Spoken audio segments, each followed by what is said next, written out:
We have a lot to talk about in today's video. First of all, we saw a massive unusual options order come through on Tesla this afternoon. We're going to be covering that in detail. We're also going to be talking about yesterday's video where I updated you on my plans and my strategy going forward. Now, in yesterday's video, when we talked about this new strategy, we were going over the difference between waiting for the daily BX to turn green versus red, which is what we were normally doing, and instead looking to enter when the daily BX increased, making a higher low, and then getting out when it made a lower low. And in yesterday's video, where I messed up was that I actually turned off our weekly requirements. So going through the data, our actual old trading strategy, waiting for the BX to turn green and exiting when it turned red, actually outperforms. But I sat there today, spent a lot of time thinking about what were some things that I want to get out of this strategy that were better, such as getting into trades maybe a little bit earlier, but not holding on to trades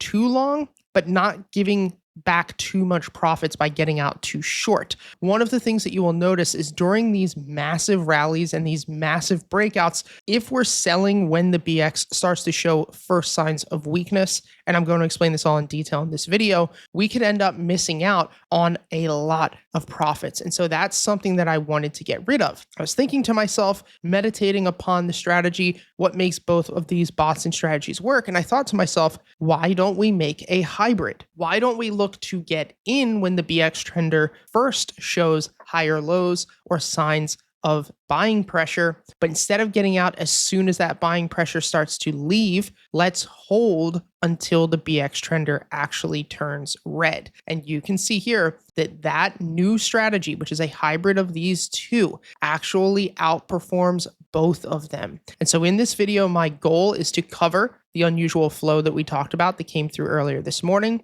talk about the new strategy with you guys, share with you my entry and exit requirements, and where I think Tesla is headed in the next couple of days, as well as the next couple of weeks. So before we get into this, if you want to get access to the BX trender, which is the indicator that we will be using in today's video, you can go ahead and get access to it completely for free with the link in the description. You will see our 12-step masterclass series, which I highly recommend you take all of these courses in order. But the first one and the most important is the BX Trender course. This course is less than 30 minutes long. It will show you how to set up the indicator, what my specific and proprietary settings are, and what the entry and exit requirement is for our strategy. The link to that will be down in the description. Now let's start first by loading our old strategy. This bot and this strategy looked to go long when the BX trender was greater than a constant value of 0 and looked to remove its long factor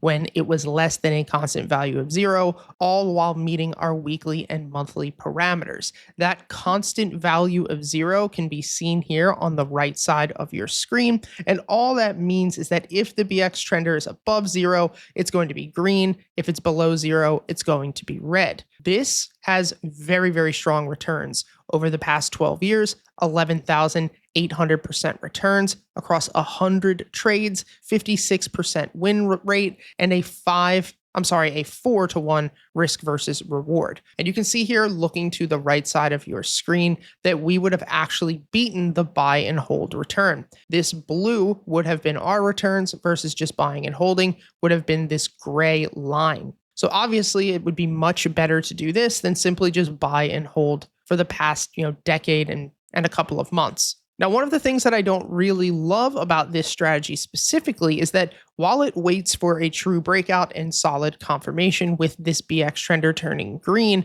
what it doesn't do is get in early, right? Most of the time, what we want to see is to get in where we're starting to see higher lows on the BX trender. In most cases, that is going to show us where the buying pressure is coming in before the breakout actually happens. Now, if we were to use the hybrid model where we get in when the BX trender is not over a constant value of 0, but instead just increases, meaning that it's showing buying pressure entering the market, and then exit once it has decreased, but not just decreased, decreased less than a constant value of 0.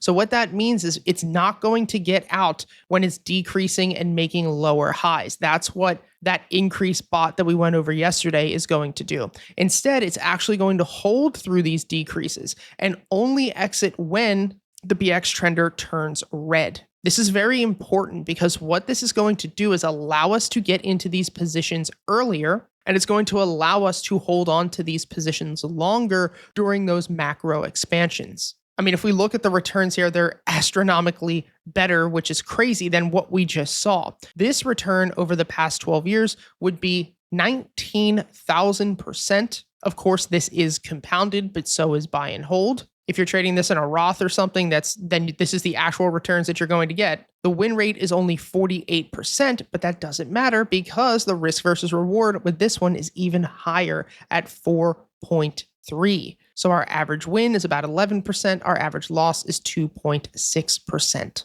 Of course, this does not mean, though, that we will not lose from time to time or hit a string of losing streaks. I mean, if we just go back, take a look at what happened here in May of 2024, we would have gotten chopped up and lost about 12 to 13% within this massive consolidation. From there, we would have made a massive 35% return, gave back 6% trying to time the bottom, made a 5% return, a 10% return, a 12% return, a 20% return, a small 5% loss, and so on. And this is why when I'm hitting a losing streak within my trading, such as what's happening right now, I'm actually down on the month, which is the first time I've had this bad of a start in almost a year. It's just the setup. It's just the trades. It's just the patterns. And it doesn't mean that your strategy is broken, right? Even back here, we would have had a couple of not catastrophic, but pretty bad losses, not just 1-2%, but sometimes 7 to maybe 8%. But as long as we stick to the strategy over time,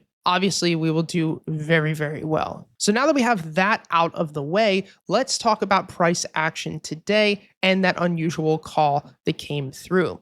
So within my Discord community, I post all of these unusual options flows that come through, not just anything that comes through, because honestly, 95% of options flow is garbage and worthless. But what I do post are the specific flows that meet my criteria. Now, historically, this will hit and make money about 75% of the time. So for instance, when we have an unusual flow in conjunction with our strategy, that is one of the best setups that we could have. The flow that came through was today at 12 p.m.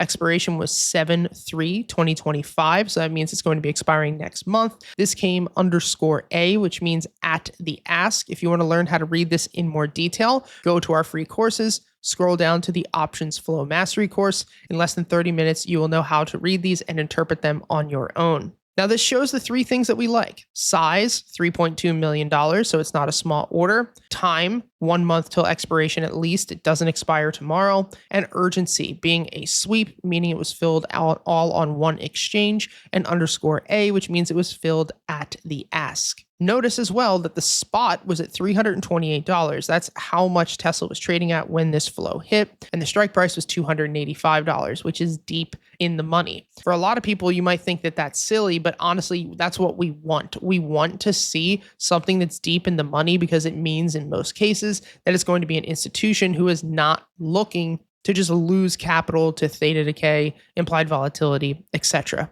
Now let's go over to black box stocks and take a look at this information in more detail. On the left side of your screen here, this gold line is going to represent the premium of the options contract. Now, as we talk about volume, open interest, premium, delta, these are all things that don't necessarily have to do with options flow. These are things that have to do with trading options and the Greeks. So if you want to learn all about options, how to trade them safely, exactly what the Greeks mean, how to price them, take the free options trading simplified course in the description. The premium is basically the price of the contract. And what I want you to notice is that these contracts have been doing nothing but going down for the past month. But if we look at this bar chart at the bottom, this is going to show us volume and open interest. Volume and open interest have actually been going up as the price has been going down. Prior to today, these contracts had 200 open interests. That's what this blue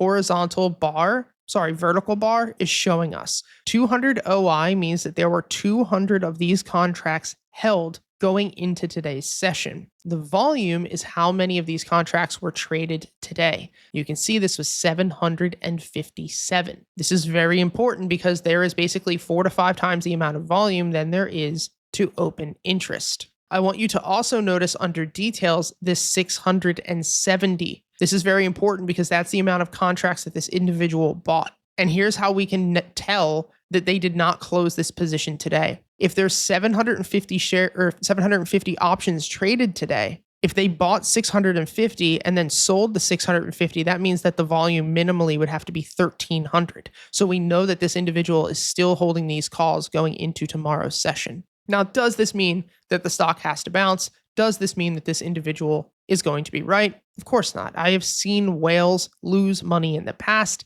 and it's not that unusual. But something that I really like about that flow is the fact that we're also meeting our technical requirements. Now, if we're going off of how we used to trade over the past couple of weeks and months, then what we want is a green BX trender. We do not have that quite yet. The BX trender has made 3 higher lows in the past 3 days, which is enough of a requirement for us to get into a trade. Now, I'm still holding my 2026 leap options, but tomorrow morning, as long as we don't gap up massively, I will open some call options, most likely for August or September. If price rejects and the BX trender closes dark red, then I'll just close out my position, take a small loss, and there's a good chance that price will continue to sell its way off to $280. This would be my path of the worst case scenario. Best case scenario would be that price bounces off of this level, pushes up through this resistance level, as you can see here. Once we sweep this point of control, then I think from there we could follow this purple line,